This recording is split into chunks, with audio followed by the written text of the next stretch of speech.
Well, good afternoon YouTube, welcome back to the channel. I'm going to say I was back on yesterday, but basically what I did, I had a bit of an issue with my lathe. And what I did was I stripped the lathe down, basically reassembled the lathe and filled the legs with actually kiln dried sand, just to give it a bit more stability, etc.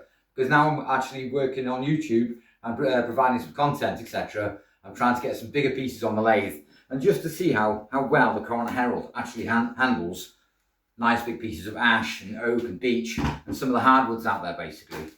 Now today I've been out with a chainsaw and it's very wet, it's very windy today here in Wales, and again I've just measured my blank now. It's about 10.5 inches round.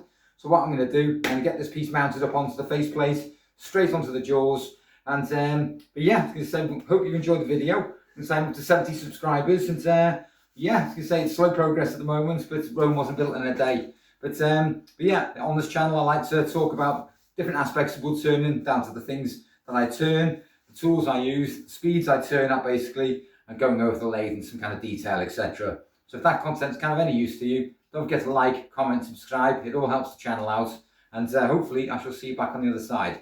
But let's get this piece of ash mounted, and we'll see what kind of grain this is hiding. Right, now as you can see basically I've got a nice piece of ash mounted to the lathe, and I'm just giving it a nice spin basically to see how the wood's going to behave on the lathe even before I think about turning it on.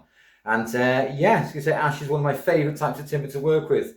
It has some really distinctive grain patterns, and again, it's another, well, the only thing I don't like about ash is the fact that it actually blunts tools relatively quickly. So like I've said before in my previous videos, regular sharpening is always required when actually turning ash. So what we're going to do, we're going to get the lathe on. Now we've got some sand in the legs. I'm hoping basically we can get up to some relatively fast speeds really, and see if the lathe will stand its ground with kiln dried sand in all 4 legs. But I stripped the lathe down because I was a bit unsure when I assembled the lathe about 18 months ago, or 16 months ago should I say. And I looked on Record Power, and on Google it actually said that you should never use the legs with the bench feet in place. You should never use them both together. So yeah, so I stripped the lathe down, and so I thought, right, there seems to be quite conflicting evidence really here with the Corona Herald. So on Google it says basically not to mount them with both. On YouTube, lots of people do mount them with both. So I thought I'd speak to Record Power directly, the manufacturer. And after speaking to Hugh of Record Power, he informed me actually that they do assemble the lathe with bench feet and the legs together at their demonstrations. So he says, yeah, go ahead. It actually adds more weight to the lathe and actually gives you a bit more height. Now with me being 6 foot tall, I was going to say, well, nearly 6 foot tall, yeah, I just wanted that bit of height, because obviously the Corona Herald is mainly a bench top lathe.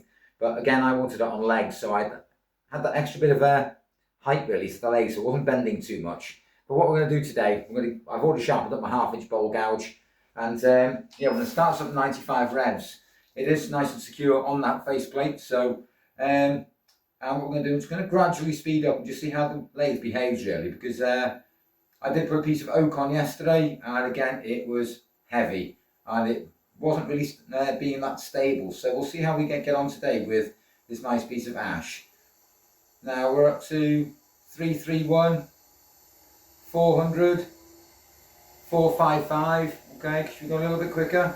Okay, 500 revs a minute. Okay, we're at 500 there.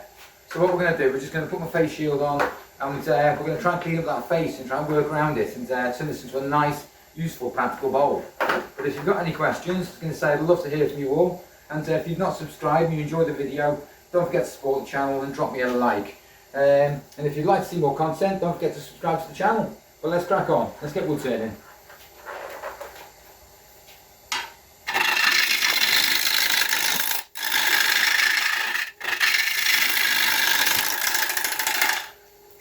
Right, so far at 500 revs, it seems to be very stable. There doesn't seem to be that much vibration going on. So, but we'll just slow this down to get a good indication. Again, we've got some beautiful spalting in this piece here. You can see it coming through already as we're cleaning up the face. But what I'm going to do, I'm just going to drop the tool rest down just a tad really, just so I'm actually working on centre. So we're going to keep it at about 500 revs for now, but we'll probably speed up in due course. Let's go in there, a couple of push ups.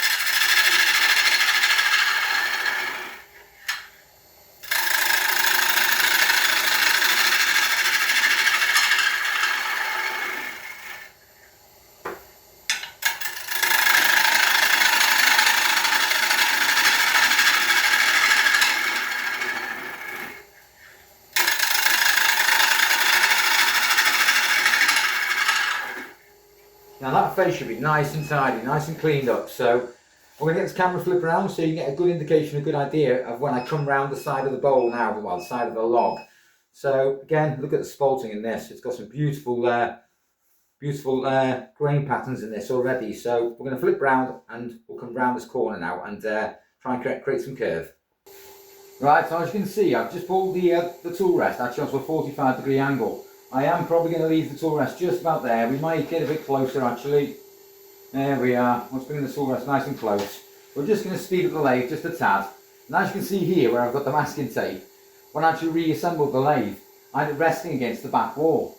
And unfortunately what tended to happen was I bent the lid, the protective housing basically on the headstock. So tomorrow I will be contacting Record Power to see whether or not they can send me a replacement. If anybody knows where I can pick one of those lids up, I'd love to hear from anybody really that's out there who can point me in the right direction. But I think Yandles or Record Power would be the way to go.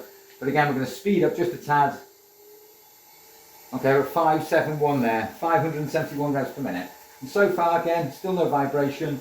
So the sound in the legs is actually doing the lathe really good justice here at the moment.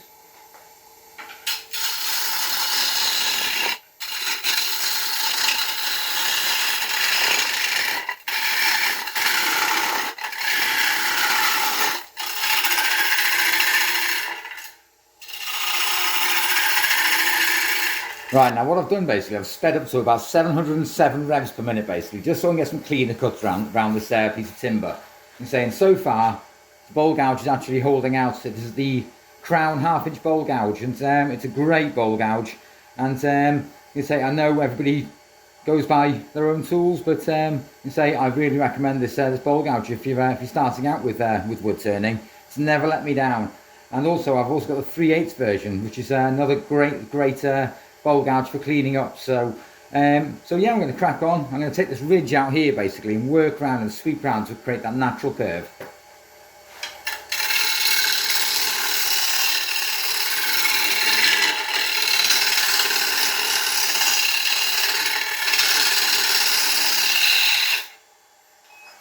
Right, we're just going to stop there just a second, just to see how the bowl's taking shape really. I'm going to say we're working around it, but again, it's got some beautiful spalting.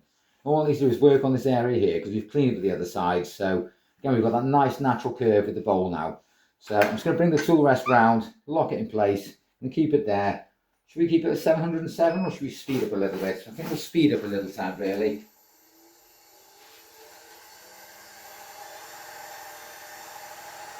Okay, we're at 800 revs now, 800 revs, which is nice and quick, so we don't end up with any ridges in the bowl like I put previously. So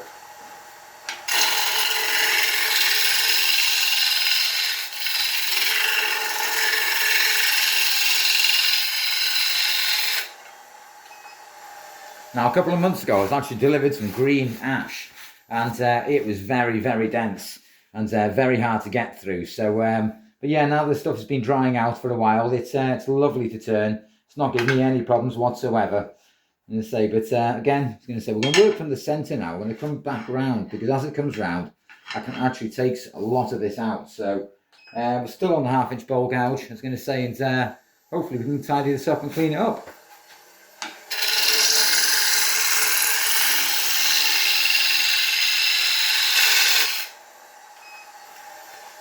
Right, I think I've removed all that bark now. So we've got our form, we've got our shape, and yeah, we've removed the bark. So a tiny bit here, but we'll just take that out just a second.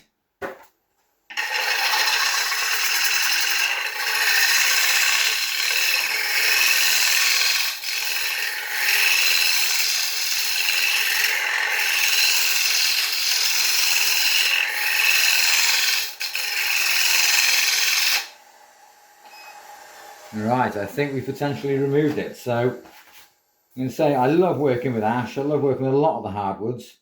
And again, we've removed it. So what I'd like to do now is just come around to the back of the bowl really, which is where I'm going to create my tenon. I'm going to say I tend not to use a mortise because as it was explained to me by another professional wood turner, when you create the mortise and you expand the jaws open, if there's a crack or a hairline fracture in there, you're actually putting the pressure on the wood. And as you're opening those jaws, it's pushing that wood apart. So instead of pushing the wood apart, what I want to do is actually grip it. I want to grip it for dear life. So basically it has no way of slipping or coming out those jaws. But again, we'll start on this tenon. And yeah, I was going to say, it's not a very heavy piece of ash. So I can't really say that we're going to need a huge tenon on this. But what I'll do is I'll create a tenon and then create a nice shoe, or a foot as they like to call it, just behind the tenon. We're going to keep this at 807 revs per minute.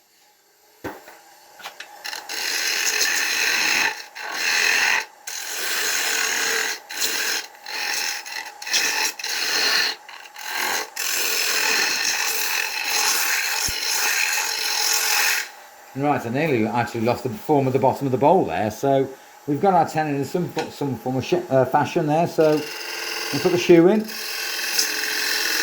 There we are. I'm just going to smooth this back round.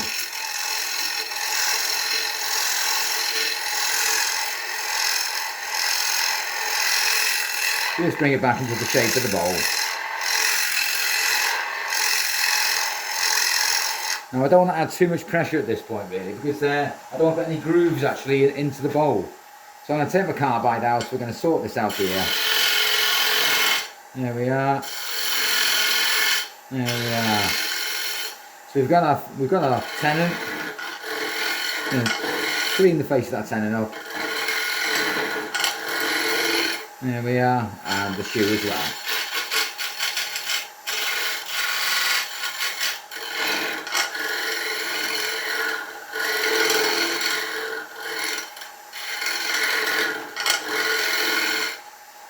There we are, should make it a tad bit smaller. There we are, and I'm quite happy with that basically. So what we're going to do now, I'm just going to stop the lathe 1 second to get a good idea, get a good indication of where we are with the form, the shape, the shoe, etc. There's no point flipping it round and thinking to yourself afterwards, damn it, I should have taken care of that. But yeah, overall, like I said, it's going to need a good sanding. So we're going to flip the bowl round, we're going to get the tenon sitting in the jaws quite nicely, and yeah, we'll start hollowing out. Right, now as you can see basically, it's nice and round. You can say it gives it a little bit of a spin. I'm just going to take the speed right back down to 95 and just see how it's spinning really, see if it's running true.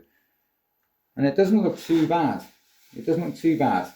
So what I'm going to do basically, I'm going to sharpen up my bowl gouge, and yeah, I was going to say I tend to hollow with a 3/8. I find the 1/2 inch a little bit too aggressive when working with different types of wood, especially ash. So my preferable speed when hollowing is around about 650. So, and at that speed, I feel like I'm in more control. I think anything over 650, 700, 800, I find personally myself, even when supporting the gouge, I tend to slip. Well, I was going to say, if you are slipping, just turn down the lathe. Just turn the speed down. So we're going to get this up to, where are we now? Let's go up to 655, 655 revs a minute. So I'm just going to tidy the face up of the bowl really.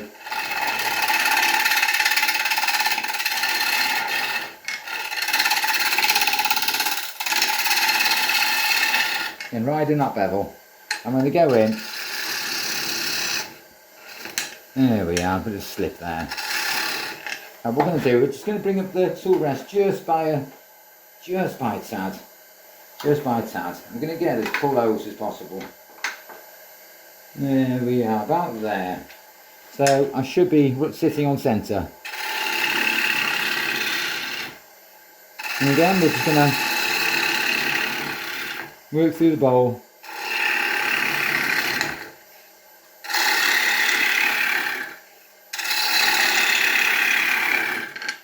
Now I tend to cut some of the hollowing out because I find personally for recording it can be a bit samey or a bit tiresome for watching. But I know some of you actually like the hollowing out process, so we'll leave this in.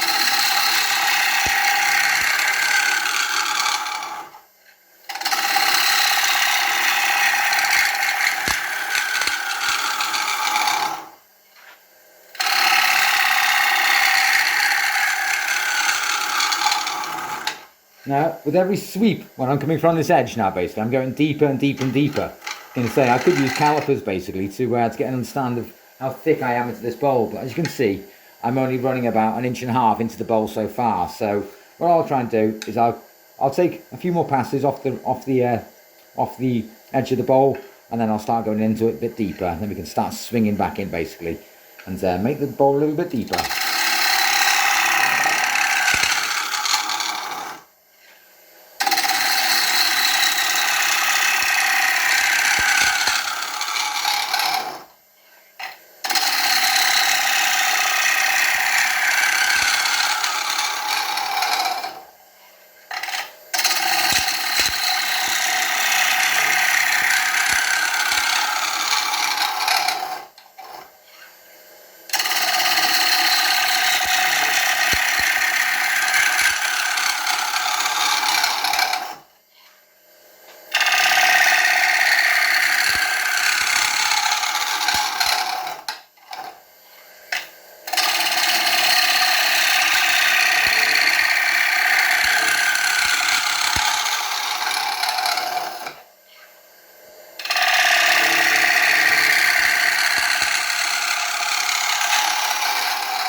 Now what I'd like to do here basically is make the bowl a tad bit deeper basically, and then sort out some of the wall thickness basically, because I don't want a huge chunky bowl.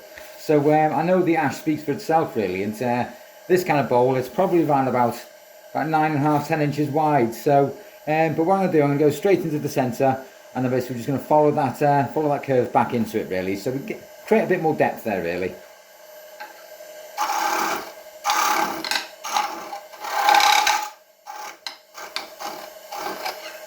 Right, okay, we've just come in just a bit deeper there.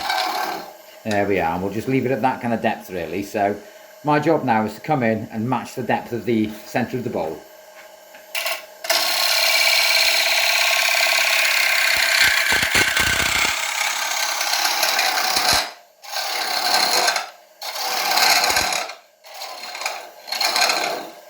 Right, so now I've got this concave, as I like to call it, this curve here, which I'm going to eliminate now.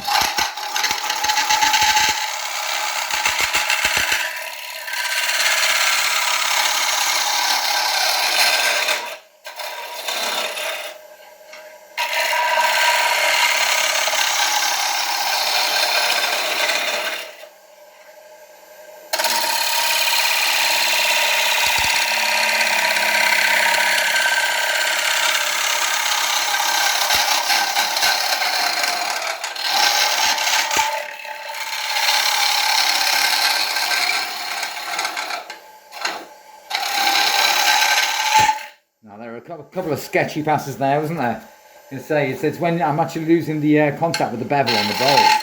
But again, we'll keep at it.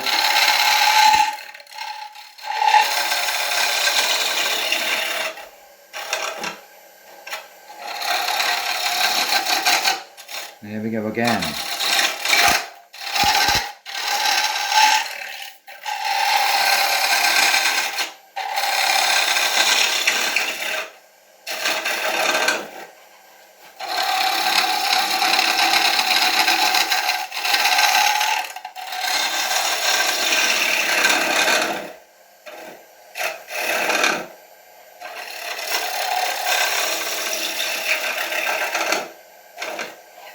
Okay, we're at quite a depth there, so I'm not going to go any deeper. We're just going to tidy up some of those cuts into the bottom of the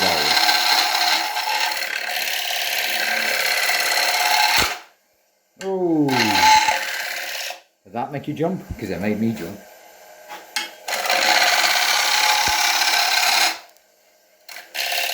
What we're going to do, we're going to take it straight from the edge now, because I've just put a nice big catch in the side of the bowl there. So we're going to just, a couple of millimetres basically. We're going to see if we can bypass that catch.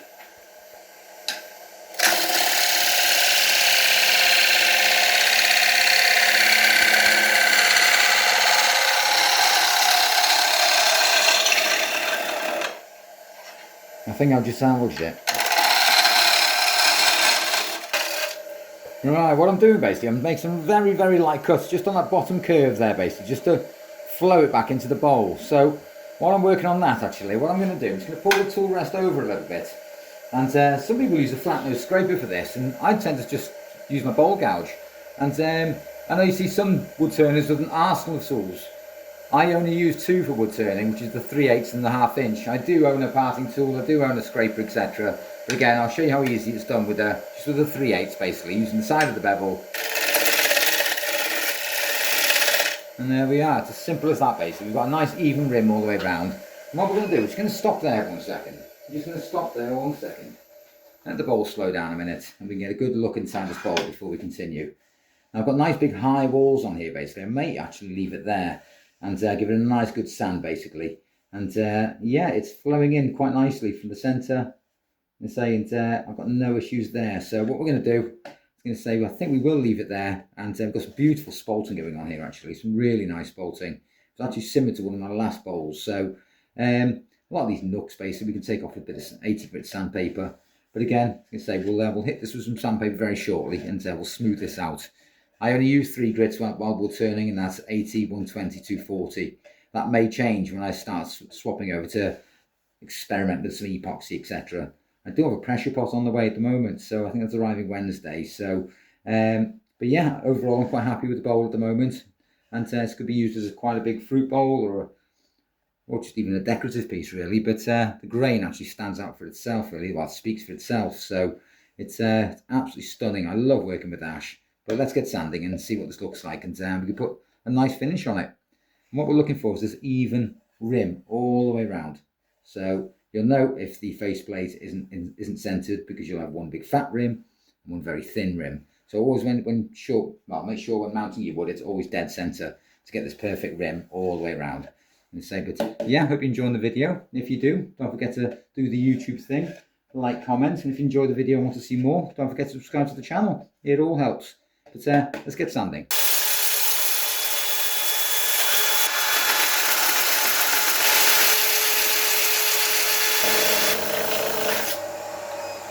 Right, we shall leave it there. I've just finished off with a bit of 240, just a bit of hand sanding. As I got to about 120, and what I realised, there was actually a nick in the side of the wall of the bowl where I possibly had that catch and just missed it. So as you can see, I've thinned down the rim, really nice and smooth all the way around. So, but yeah, it's going to say it's what could possibly go wrong, eh? So yeah, I didn't record the cleaning up because it's yeah, it was a bit tricky because it was sitting literally right at the top of the wall. So I had to go with some very, very light push cuts, and but yeah, overall I've cleaned it up. So what I'm going to do now is I'm going to put a finish on the bowls. So and for this stuff I'm going to use pure tung oil. And the reason why I use this finish is because it's totally food safe. It's totally food safe. So if whatever the bowl's been used for, then again, I'm not going to be too worried really. So if somebody wants to use it as a serving bowl for salad, etc., they're quite, well, it wouldn't cause any problems basically. So, but yeah, I was going to say it's got some beautiful spalting in here, absolutely beautiful. So again, we can get this on the lowest speed. So I don't want any splashing going on, so again, I'm just going to use a nice amount in there basically. Let's get that covered. That's really soaked in, really, really nice, really, really nice. Just get to pop that down there and say it's but putting sand in the corner held legs, is it worth it? Yes, it is. It's given me much more stability on the lathe. It's actually worth a treat. When I actually tried to use the piece of oak yesterday when I first started, I think the piece of timber was just a tad too heavy, and yeah, it didn't like it one bit. So, but I'm just going to stop there 1 second. But what I'm going to do here, I'm just going to measure the bowl while it's on the lathe. So we're talking 9.5 inches, 9.5 inches big. So it's a nice size bowl. And again, got some beautiful spalting going on there.